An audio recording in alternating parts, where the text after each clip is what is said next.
We're back. This time we're going to be taking a look at a new game from Wizards of the Coast and Hasbro, Magic the Gathering Arena of the Planeswalkers. It's basically a reprint of an older game called Heroescape. Some of you might be familiar with it. Uses almost the exact same rule set and a couple extra things added in to tie it into the Magic universe. The back of the box here gives you a nice overview of everything that comes with it. I'll throw up a better picture here so you can actually see. Comes with a decent amount of minis and a lot of other cool stuff, and we'll get in and check them out. So I'm a little late getting mine, so I'm sure you've seen plenty of unboxing videos, but mine ended up missing the extra little cardboard dividers here. Probably not going to keep them anyway, but yeah, there was one missing in the set. It was kind of weird. They give you a nice storage option for most of the minis in the box. All the Planeswalkers here come pre-painted. Have their own little case.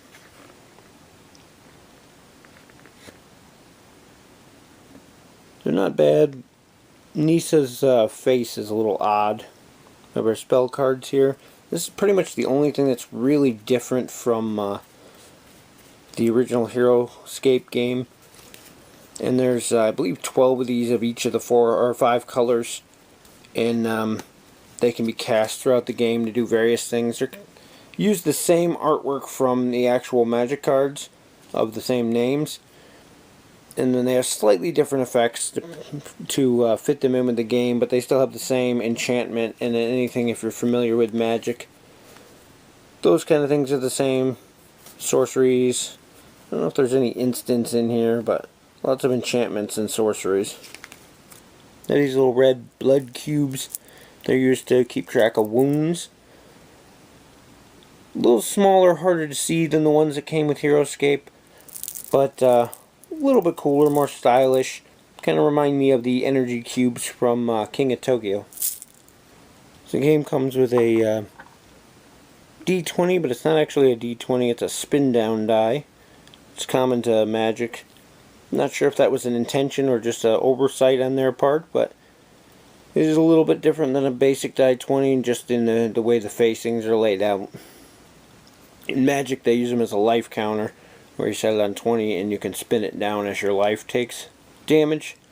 In this, it's used as just a basic D20. I just thought that was kind of funny. Get a handful of these glyphs. These actually get placed on the battlefield depending on the game type you're playing. Face down or face up, and they have different effects if you're standing on the squares that have them.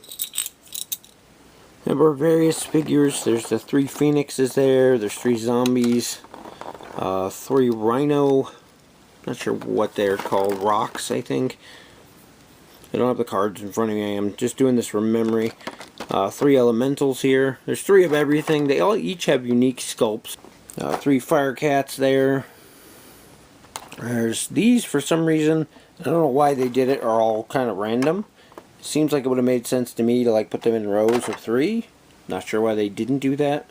Must have been something with space, but you can see the phantoms here, the astral projections.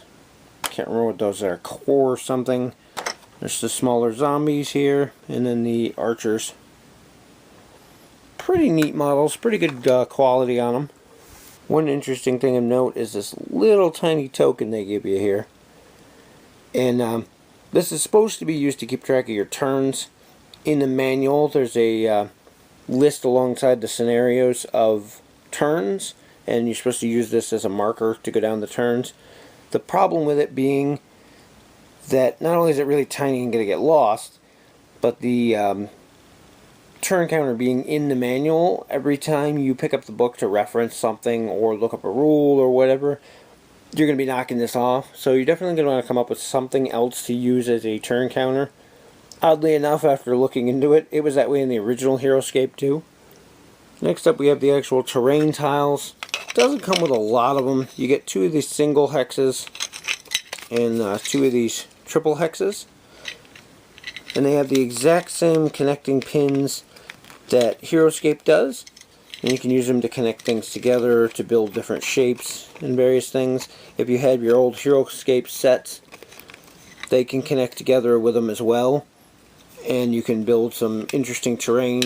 You can also stack them up to make height to block line of sight and give height advantage. And there's different rules in the game for that as well. Game comes with a couple of these cut out ruins that can be used as scenery to block line of sight. Nothing spectacular, just some cool 3D scenery. Nothing like the plastic stuff that we used to get with HeroScape, but at the same time, I think that they're trying to keep the cost down as compared to the old HeroScape games. Next we have our dice. You get a nice set of custom dice for the game. They have the sword icons for hits and melee, the shield icons for blocks and blanks. Pretty much the same concept as, again, the HeroScape ones, except in that they had more blanks on them, and they were separated. There were different colors, red and blue, one for attack, one for defense. They just condensed them down to make less of them, so in the end you actually get more overall because they're not split half and half. All of them can be used for either. Kind of nice, and there's plenty there for everything that comes in the base set, which is nice. The only complaint I have about them is that they're actual painted. They're not engraved, so eventually the sides are going to wear off on you, which is a major drawback, but it's a manufacturing thing. Again, I think they're trying to cut costs where they could. Next we have the actual unit cards. These are pretty similar to the ones that we had in HeroScape again. The difference is really the shape. The old ones were hexagon, and these are pretty much double the length of a normal card. You have your artwork at the top for the creature or planeswalker it pertains to. You have the stats down here. This little part's kind of important. The lighter color area is something that can't be targeted. The darker area here is you have to be able to see part of that to target the figure, and the dot is where you look from when determining line of sight. With what comes in the starter set, it's really not that big of a deal. Once you start adding in a lot of 3D terrain, line of sight really becomes more something that you need to check. A lot of people I know, you just use a laser pointer, you put it near where the dot is, so in this case on the head, and you can easily see if you have line of sight to something. Stats over here. The big one is your life. That's how many hits you can take before you die. These down here, the swords, are how many dice you roll when you attack, how many dice you roll when you defend. Then you have your range and your movement. At the bottom you have special abilities. In this case, if you choose this to be your active unit for the turn, you can use the special abilities down there. And they also show you how many units you get. With the Planeswalkers, of course, you only get one. And then with your additional units, you're going to get 3 each. And your Planeswalker can take an action to summon these if they're not already on the battlefield. And then each one of them has their own stats and special abilities. In the base set, we get 1 of each color Planeswalker, so there's 5. And each Planeswalker gets 2 units. So we have Nissa here. We have Elf Rangers, the Pummelroot Elementals. For green, for red we have Chandra, the Flamewing Phoenixes, Blazing Firecats. For white we have Gideon, the Rocks Veterans, and Core Hookmasters. For blue we have Jace, Illusionary Projections, Leyline Phantoms, and for black we have Liliana, Restless Zombies, and Blighted Reavers. And each one of those has their own stats and special abilities. And we're going to be expecting expansions starting as early as January, which are going to introduce new, in the very least, new creatures for each color type that we can summon, and hopefully some new Planeswalkers. I really want to see some multicolored ones. Currently there's a rule where any of the creatures you build in your army has to have the same color as your Planeswalker. So right now they're all monocolored, so you can only take what's pretty much pre-built. They all have a points cost down here at the bottom. And I think the current set plays at 500 points an army. And you could change that later and customize and upgrade your armies accordingly once we have some expansions. The next thing we have is the actual game boards. The base of the boards are printed on these tiles. And they have the interlocking like puzzle piece mechanisms on the edge. The only thing I don't like, the way that they made these interlocking, they stay together nice and tight, but they're not reversible because of it, for some strange reason. And so they only made them one-sided. So it's kind of a wasted opportunity there. So everything's one-sided and they have different rivers and tiles. On the back side, there's some nice artwork. But I really would have liked to seen some other planes or other type of scenery to build your maps out of for some variety. You actually do get a lot of them in there, and each one has a different Planeswalker on the back with a little bit of lore. And there's 6 of them together, one for each Planeswalker. And they each have the water terrain and clear terrain in different spots, so you can mix and match. And the final one has the game logo on the back. First we have our rulebook here. They listed as game guide. It includes the scenarios as well. There's a little overview of each of the characters. A little bit about them. Instructions on how to put together the ruins. Pretty nice layout of how the cards are laid out and what everything means. And then they go through the basic rules for movement, line of sight, climbing obstacles. Lots of neat things in here. I really like the lots and lots of diagrams, so you really know what they're talking about. But then here's your scenarios. They show you how to set up the board there. And then it tells you how to assemble the terrain and where to put it. And this is what I was talking about, the turn counter over here, which is actually connected to the rule book, which is kind of silly. And then there's several different scenarios in here. Different setups. Kind of neat. And just for reference here, I can't even fit the thing in frame. It's a huge box, but this is the old Rise of the Valkyrie Master Set for HeroScape. And you can see they have a really nice example there of what you can do with the extra terrain.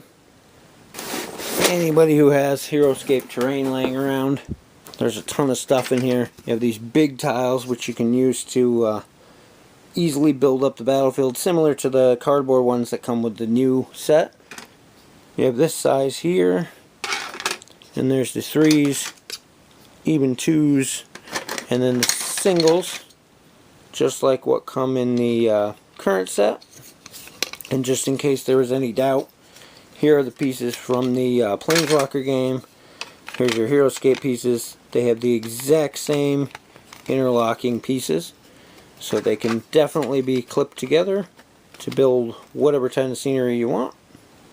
And the best part, and what really makes the game stand out from others, is stacking them to make all sorts of different elevations. And you can make caves and tunnels and all sorts of interesting things. If you've seen anybody who's played, there's some really crazy things you can do with the terrain. They also have water terrain. These are in single squares and they're smooth on top. And they're used to designate water in the game. And the starter set also came with these plastic ruins instead of the cardboard cutout ones, which are kind of cool. These are the damage tokens from the old HeroScape game compared to the blood cubes from the new game. They're a little bit smaller. Some people complain that they're hard to see. I kind of like them. They're, like I said, they're kind of stylish. They fit with the new game. And they stack on the unit's bases easier, which is nice. These ones actually stacked on each other, which was a neat feature, but not every unit had enough room underneath to stack them vertically like that. So these are a lot more convenient, but they're also easier to lose. Overall, it's a pretty cool game. If you're a fan of HeroScape, you're going to like it. It plays, like I said, almost identical. few various things. The spell deck's really the main difference. The fact that your main character can summon other characters was actually done in one of the Heroescape expansions, so even that's kind of cool. But all in all, it's a really good game. They say 2 to 5 players. We find it works best with even numbers. You can play 2 players, you can play 4 players. When you play an odd number, somebody tends to get ganged up on, and it's no fun for anyone. Same with playing a free-for-all. It's much better in a team-oriented game where you can help each other and work together. It's a little limited in what's available right now, with only the 5 Planeswalkers and each of them only having the 2 units that come in the box. That said, each one plays completely different, so you can kind of mix and match through them and try each one out, and they each have a different playing style.